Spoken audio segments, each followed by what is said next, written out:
いらん葉っぱいっぱい取って、でできるだけいいとこだけをお客さんに提供する。自分の好きな人生に勝手にこう導かれてるのかなって。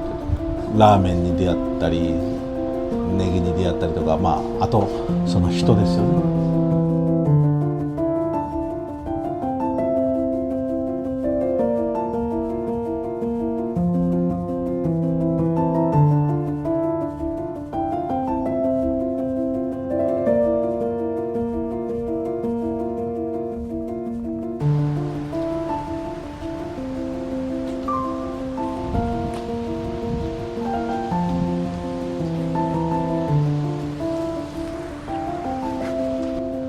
機械でやったら何でもいくじゃないですか。で、これ今見てもうたら葉っぱいっぱい取ってるんですよ。で、取らんでいい葉っぱまで取るんですよ。で、それがこうやってゴミになるんですよ。でも正直使えるっちゃ使えるんですよ。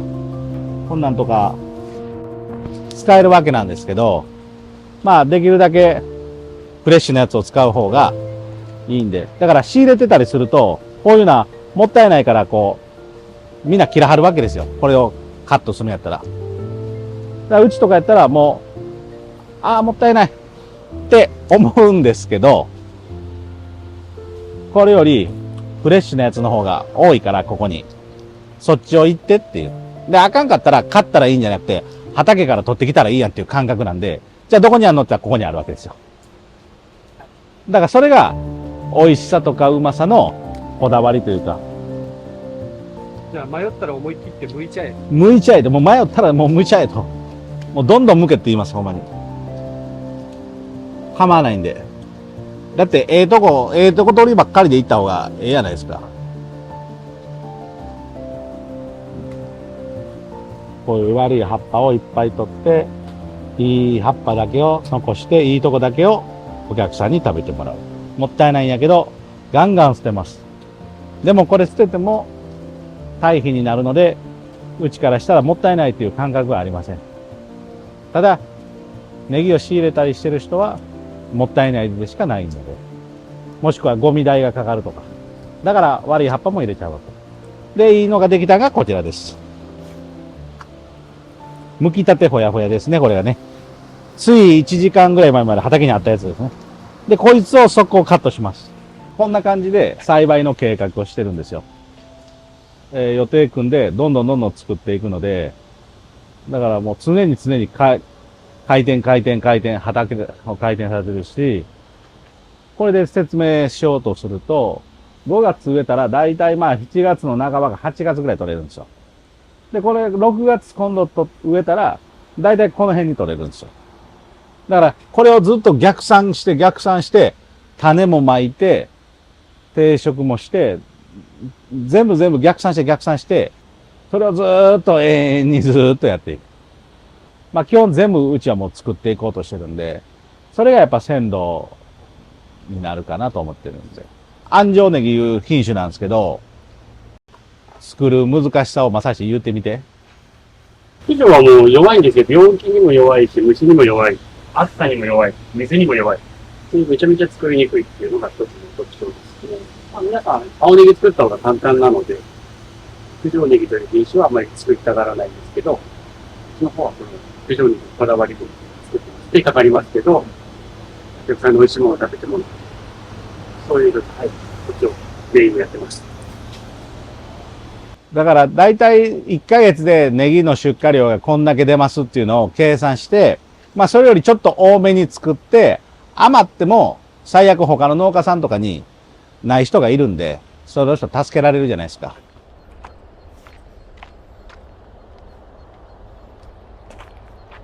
この前山手の方のネギをインスタとかに上げたんですけど、温度がやっぱ3度から5度ぐらい違うから、今は山手の方が作りやすいんですよ。山手の方が綺麗なんできます。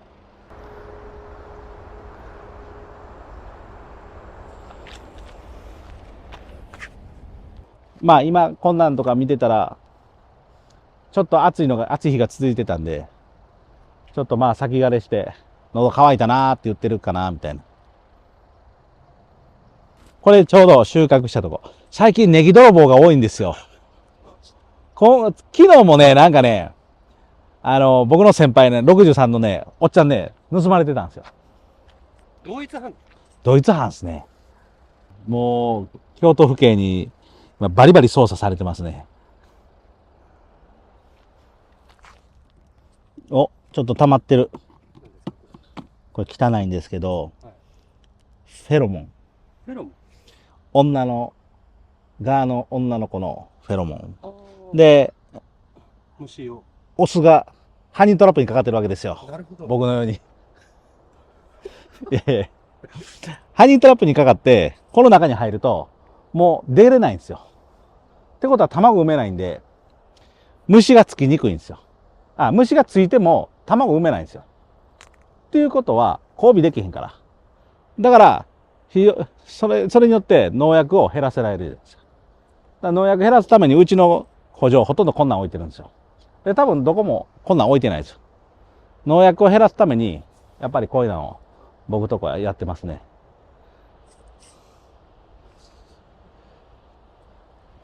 このちょうどあそこで飛んでるでしょ。はいはい。あいつらが卵を産むんですよ。おでも今、メスなんですよ、多分。はい。オスはこん中いるんですよ。なるほど。だから、この子が来ても何にも怖くないんですよ。卵を産まないんで。で、卵を産むから、青虫になって、害虫駆除になるんですよね。僕はそこにすごい力を入れてますかね。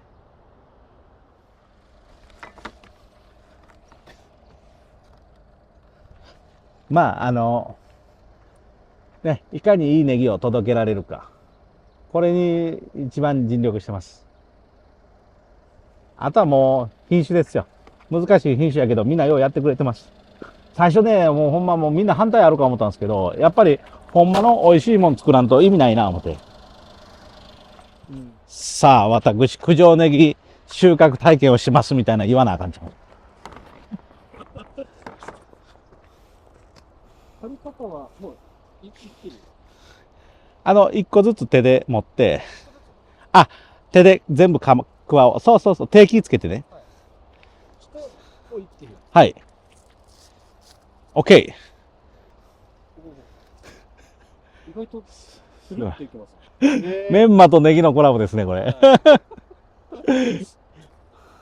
カゴで、1分ぐらいやってみてください。1分。1分ぐらい。どれぐらい取れるか。じゃあ失礼します。はい。手怪我せんように。あ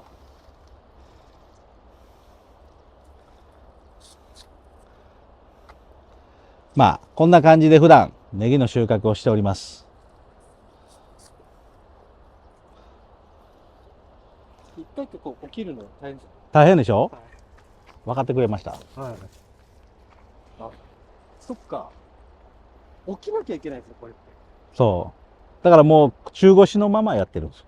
あ、もうこっからこそうそうそうそうそう。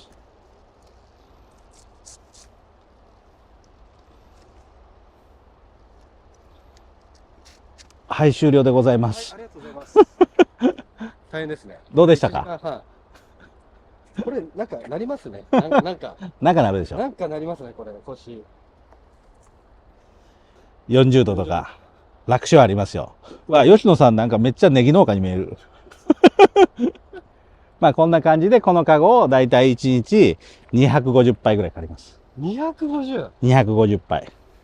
それでだいたい2トンぐらいなんで、うちの出荷が1日2トンぐらい。これが吉野さんが今取ってきた畑なんですけど、これを今からネギの皮を剥いてもらってお客さんに出したいと思います。違う企画になってる。やってこれを吉野さんが取った畑のやつを今からここねどこかのラーメン屋さんに行きますのでよろしくお願いします。名前書いとかなあかんね。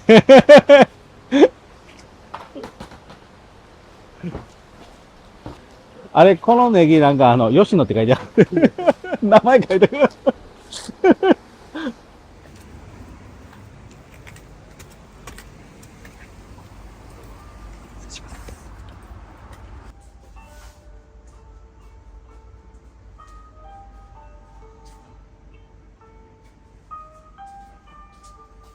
帰ってきた帰ってきた。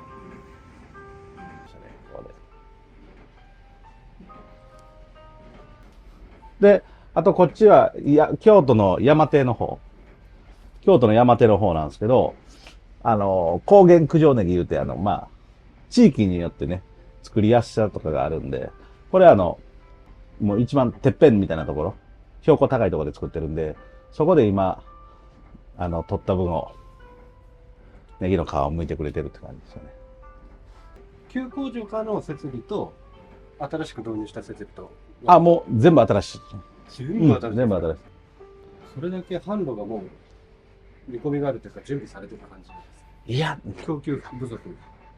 ないけど、とりあえず、京都府と予定は組んでますね。皆さんぜひ買ってください。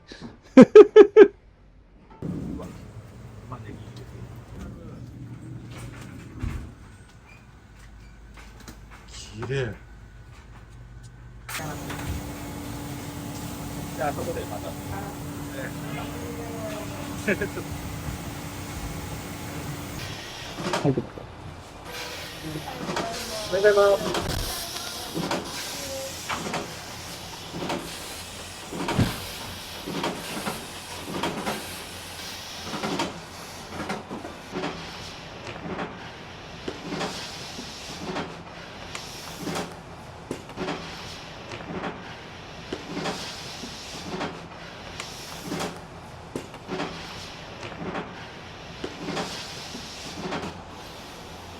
それが普通の、青ネギと比べて、他の九条とも比べても、多分甘みが強いとか、その代わり難しいですよ。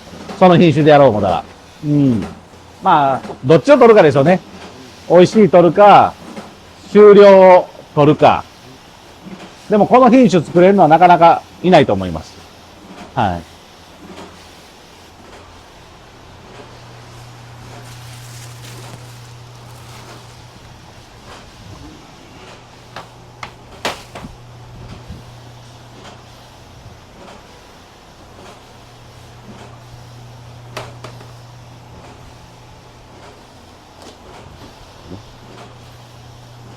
こんな感じで。でも、うちで作ってるのはもう3種類。3種類だけ。難しいやつばっかり作りますよ。はい。多分他のとこで作ってあるとこ何軒かあるけど、ほとんど作ってない。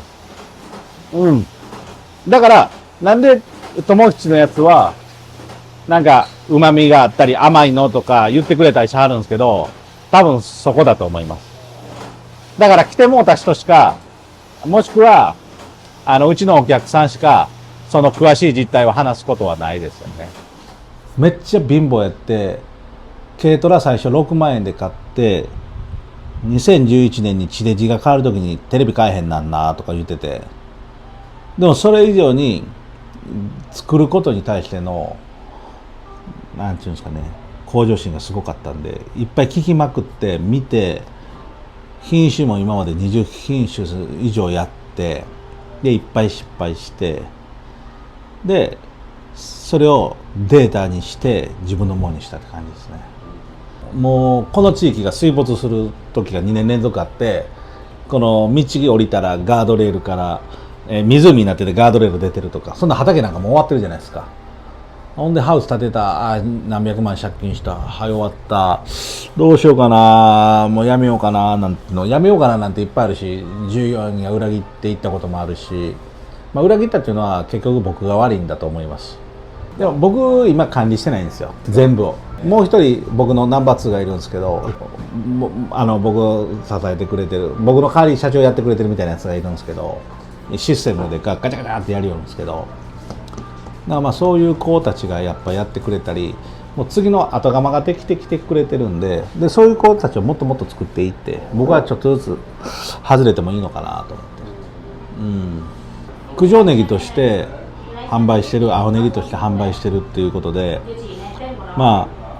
九条ネギとしてっていう方も僕は京都の代表として入れさせてもらってると思ってるんで、その名に恥じないような最高の脇役になれるような意識は常に持っていたいと思ってますし、でお客さんの作品に、ちょっとでも貢献できるように参加してくれって呼ばれるようなね、そういうものを安定して作っていきたいかなと思ってます。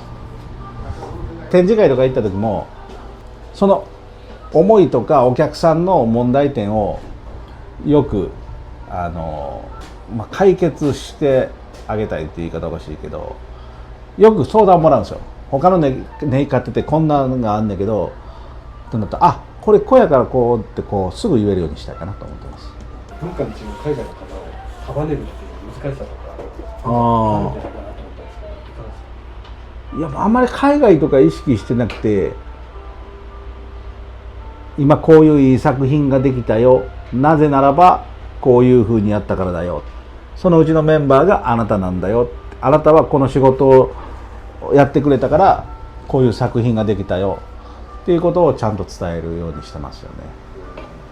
それは日本人でもそうですし、で、あとはできるだけ本当にその作業必要っていうこととか。でも根本的に一番僕が大事にしてるのはありがとうとごめんなさいをちゃんと言えるようにしてます。もうそれが言えへん会社ってもうあかんと思ってるんで、ありがとうとごめんなさいとかおはようございますとか、もうそこが僕一番大事だと思ってますね。特殊能力いらないので、あなたの得意なことなんですか言われたらもうバカほどでかい声出せますとか、なんかそういうなんつうか技術も大事なんですけど、僕は姿勢を大事にしてます。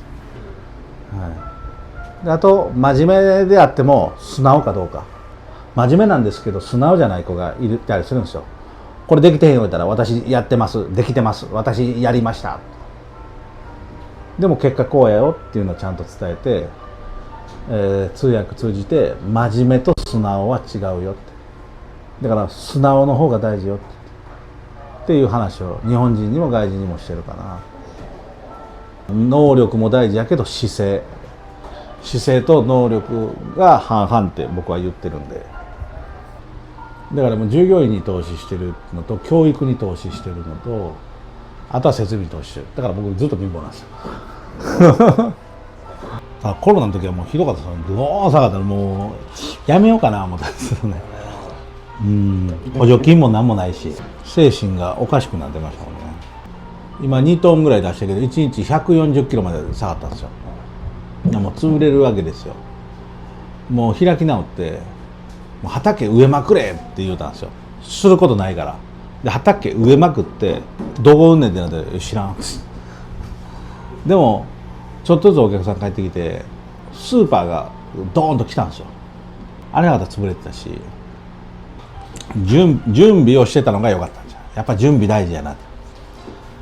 なんかすぐ言われても対応できる準備をするのが一番大事やなと思って、でそのためにはもうすぐ言うてできる野菜じゃないから、もう半分開き直ったところもありましたけど、もう賭けでしたねあれはね。ほんまに僕ね2歳の時に初めてラーメン屋さん親父に連れて行ってもらって、それが京都のマスタージさんってところなんですよ。で初めてそれをこぼしたんですよでやけどがあるんですけど、でもなんか僕2歳から食べてるんで、昔京都ってそこまでラーメン屋さんがなかった時、ラーメン富士と新福菜館と第一朝日があったんですよ。そこに1ヶ月に1回連れて行ってもらうのがすっごい贅沢やった。もう頭の中でラーメン屋さんに1ヶ月1回ぐらい連れて行ってもらえるのがイベントみたいな。こんな薄っぺらいコップをねガチャッと当てたらガラガラガラガラとこう氷が出るんですよ。もうそれが楽しくて楽しくて仕方ない、だから僕運がいいんですよ。自分の好きな人生に勝手にこう導かれてるのかなって。ラーメンに出会ったりネギに出会ったりとか、あとその人ですよね。こう見えてどっちか言ったらなんていうか職人的部分が、うちの家系でサラリーマンいないんですよ。職人的部分の人が多いんですよ。警察とか自動車の整備士とか家系たどっても。だから僕もちょっとそういう要素はあるんですよね。本来あんま人が得意じゃないんですよね。でもうまいことこう得意にはなってきてるんですけど、だからそんな中で生きてるかなって思ってます。だから職人仕事に携われてよかったのかなっていうのは思ってますね。